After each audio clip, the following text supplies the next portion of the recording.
Welcome to the Game Rage Star Wars podcast.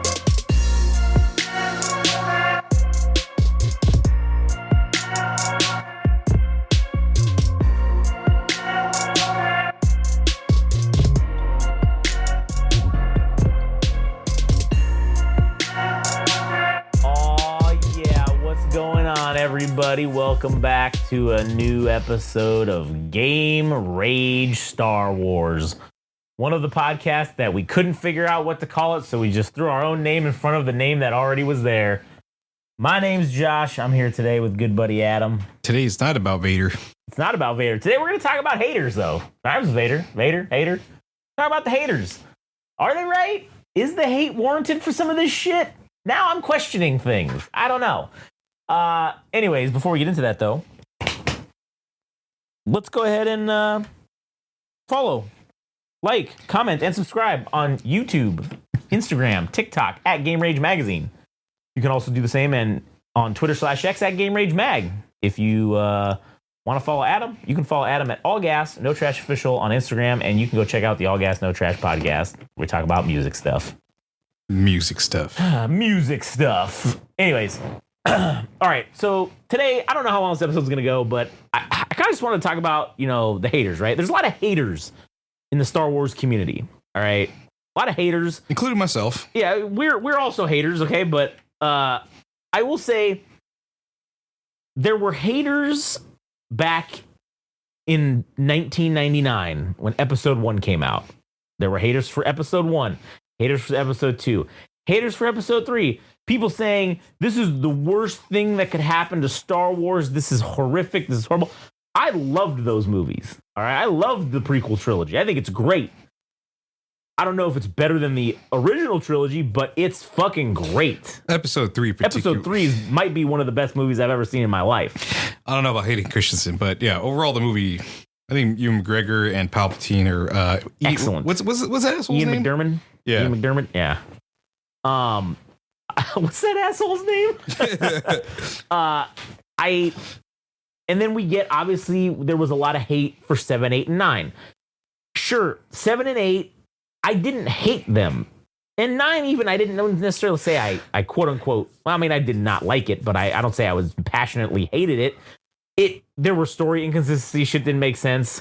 But the movies, they entertained me. I mean, I wasn't bored during the movies. Sports entertained. So I will say, when it came to this Acolyte show, I didn't even fucking bother because everybody had me convinced that this show was fucking horrific and it was garbage.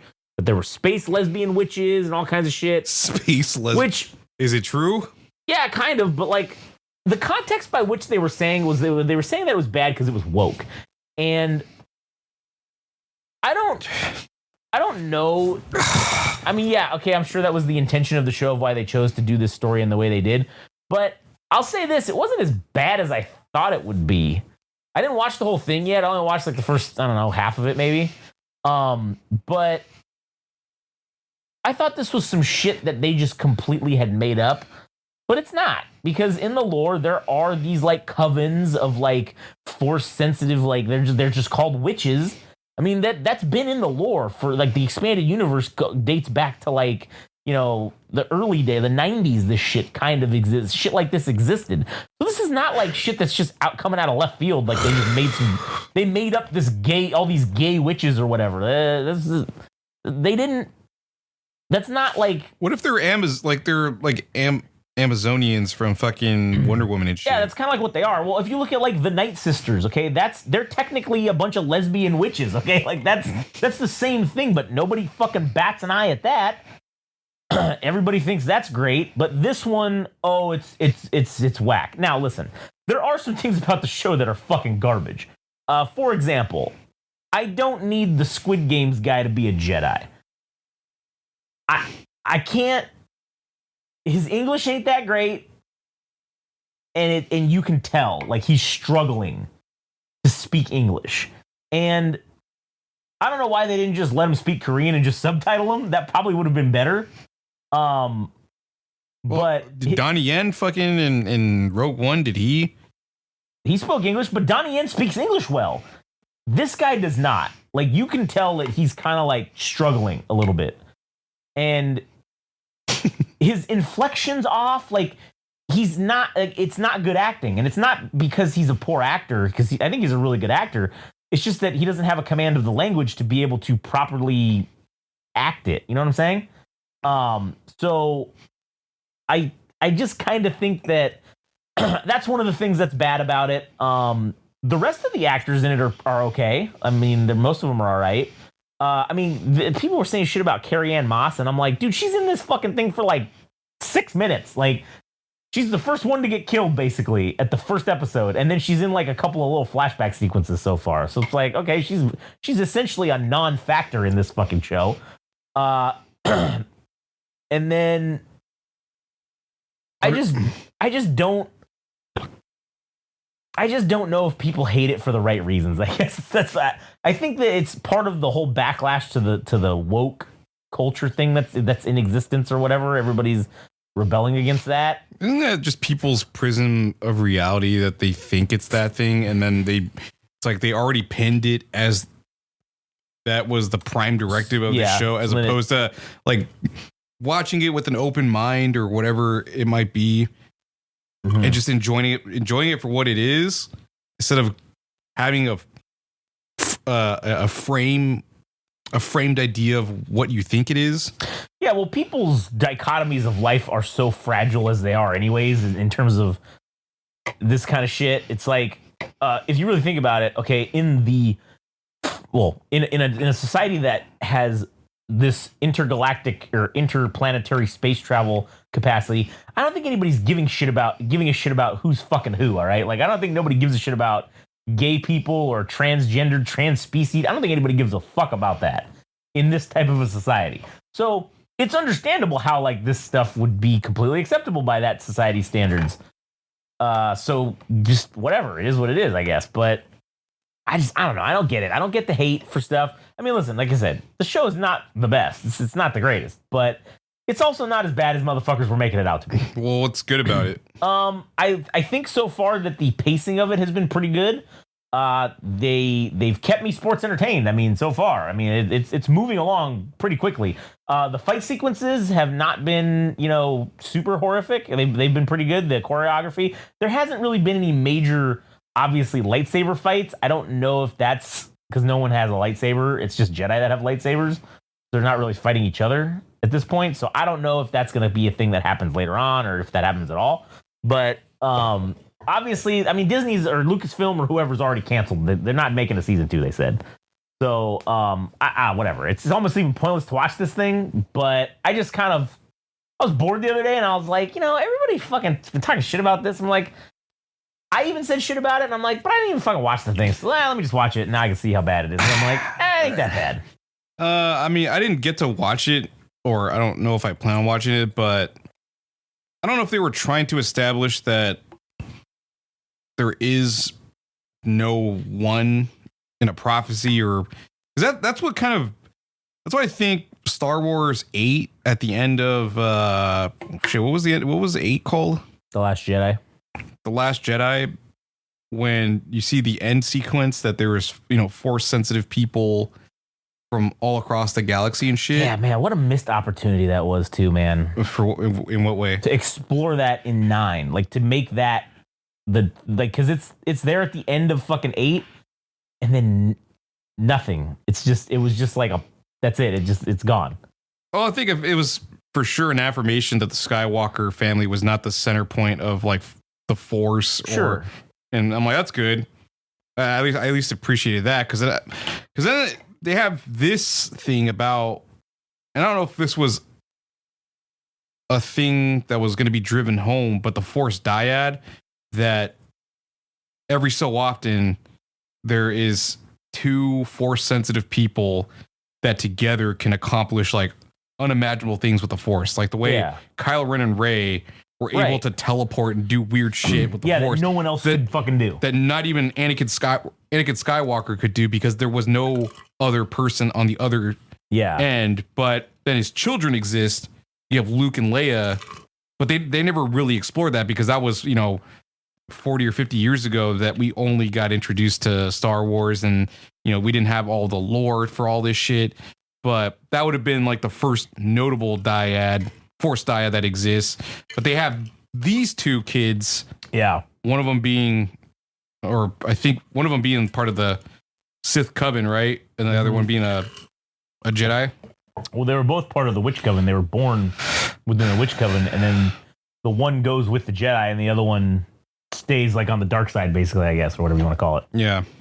So it's I don't know. I mean, it's an interesting thing to explore, I guess. And sure, they're trying to push this High Republic era thing. That was like their new thing. Well, I mean, it's kind of not doing so hot. The High Republic? Yeah, it's the time period, the 1,000 years or whatever time period that there was like peace, where it was between the last like War of the Sith and the period up until right before like the Clone Wars and shit. This is not the Old Republic? No, it's way after that. It's just referred to as the High Republic. When the Republic was it's like the Jedi were part of the expansion of the Republic. So like the Jedi are essentially kind of like peacekeepers, like for real. Like they're out on these like these outer rim planets, expanding and bringing order essentially to these planets, and they're like the sheriffs, I guess you could say, for lack of a better term. Like they're the enforcers of like law and order. It was a very different type of Jedi Order back then, or not. Well, yeah, before this, what it was, the bureaucracy and all the bullshit still existed, but it was more kind of Wild West. It's like Jedi in the Wild West, basically. Is kind of what it was. Yeah. And so, what did this Witch Coven have to do? So, like, what was their thing? So basically, like they were being persecuted because they were force sensitive, and so the Jedi have obviously these rules where, like, hey, anybody who's a kid that's force sensitive, like that's it. Like you come with us. Like there's no like this. That's like you're drafted immediately. There is no option. Like they take people's kids, right? Like that's what they do, and it's just like accepted. So these bitches were like, we ain't doing that shit. So they fucked off and they made like this little coven, and then they would pick up outcasts or women who were like force sensitive along the way, right?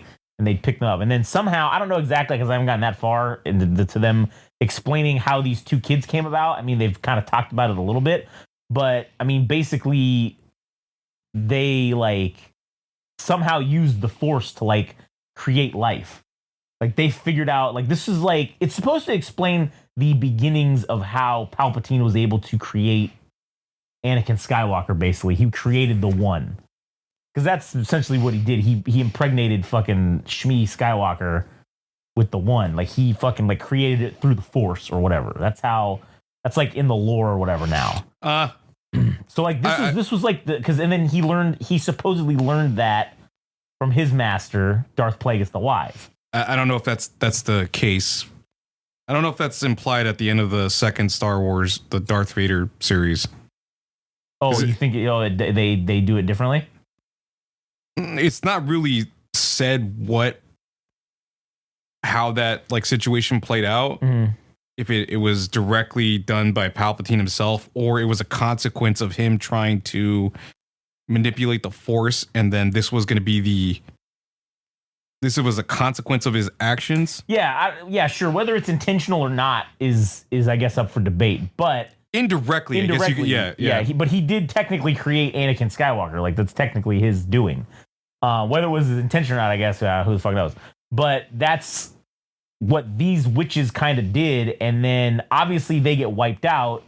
So I think what's his name, Darth Plagueis, kind of like figures out what they did a little bit, or he's trying to piece together what they did, and that's kind of how he figures out these things. Or he doesn't figure it out all the way, obviously, because otherwise they would have just been able to do it. Damn, what a missed opportunity. That is a missed opportunity. I mean, because you already know, right? What? You already know at the end of the series about Darth Plagueis. Yeah. So that they just have like a cameo of him, right? Yeah, right at the end.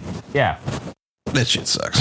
Yeah, that's a missed opportunity. And then honestly, if there was going to be a season 2, that would have been excellent to have been the focal point of season 2. Is have Darth Plagueis fucking be the focal point of this whole thing. But now we're probably never going to get that. Nope. I mean, I'd still like to see a Darth Plagueis something. That'd be cool. Yeah, I feel like this is more. I feel like Disney's gonna fuck this up even further. Well, who the hell knows what they're gonna do with the new trilogy? But I feel like any chances that they were gonna take with any Star Wars television series or program, now we're just gonna go back to more sensible things, like things that take place in between 4, 5, and 6. Yeah. And I'm like, that's probably where we're gonna end up. Yeah, well, like this new Skeleton Crew show with Jude Law. This thing's got like 98% on Rotten Tomatoes. Like it's fucking doing, like everybody loves it. There's 2 episodes out. I have not watched it yet. I was gonna talk to Frank about maybe fucking, because I don't know how interested you are in watching it, but I was gonna see if Frank wanted to watch it and then we could like review it on here. But I am gonna, even if he doesn't want to, I'll watch it. I'm gonna watch it anyways, so we'll just talk about it on here. But either way, I'm very interested to see how. Where does that take place? That I don't know. I don't know what point in the timeline it takes place. Let me just Google it real quick. Skeleton Crew in timeline. It's set in 9 years after the Battle of Yavin. Takes 9 years? Yeah, it's 5 years after the final events of Return of the Jedi. So this is post Return of the Jedi. That means it was merely 5 years before Skeleton Crew that Luke Skywalker was able to redeem his father, rid the galaxy of Palpatine, and begin the new era for the Republic. So this is 5 years after the Return of the Jedi, essentially. This is like pretty immediately after that. So again, going back to the main timelines of things that are like, oh, we know this will do good. You know what I'm saying? It's in the time frame where everybody knows. You can do fucking cameos of characters. You know what I'm saying? Like you can do shit. Wonder how much they're gonna accomplish with the show, if there's like ultimately a purpose, or if it's just another Star Wars series to hold us over into something else, like the fucking Mandalorian Grogu shit. Yeah. Or it'll mean the introduction of one character, or like the lore for some other character.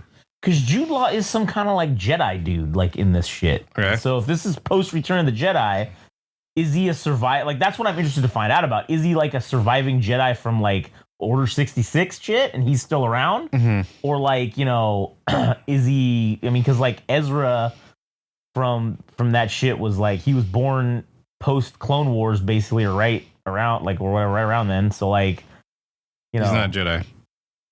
Huh? He's not a Jedi. Well, he's Force sensitive and he was being trained, but he's technically was not actually like a Jedi. But like what I'm saying is like that age, he's still alive, obviously, after Return of the Jedi, because that's when the Ahsoka series takes place, and he's like probably the same age as like Jude Law. So you know what I'm saying? So and at that time, this time period, so yeah, is he one of those guys? Like, is he a dude that was already a Jedi, or was he just like kind of maybe trained by another Jedi after the fact? One of the stragglers that still existed? I don't know. I guess I'll have to find out when I watch it. But yeah. Anyways, all right. Well, you got anything else? No.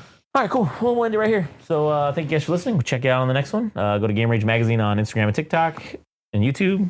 Go to Game Rage Mag on Twitter /X or /Sex, as Adam likes to say. Okay. Yeah, you can follow Adam at All Gas No Trash Official on Instagram. And I guess catch you guys in the next one.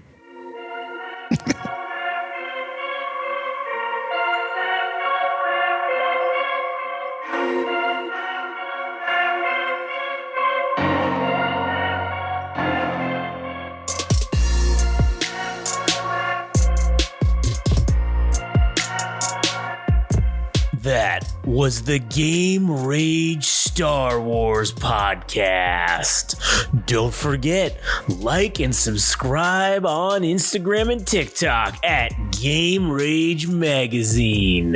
Also on Twitter /X at Game Rage Mag. In addition to the actual website of www.GameRageMagazine.com. Check it out for a host of all of our other podcasts and everything else that we do, to be determined later. Thanks for listening.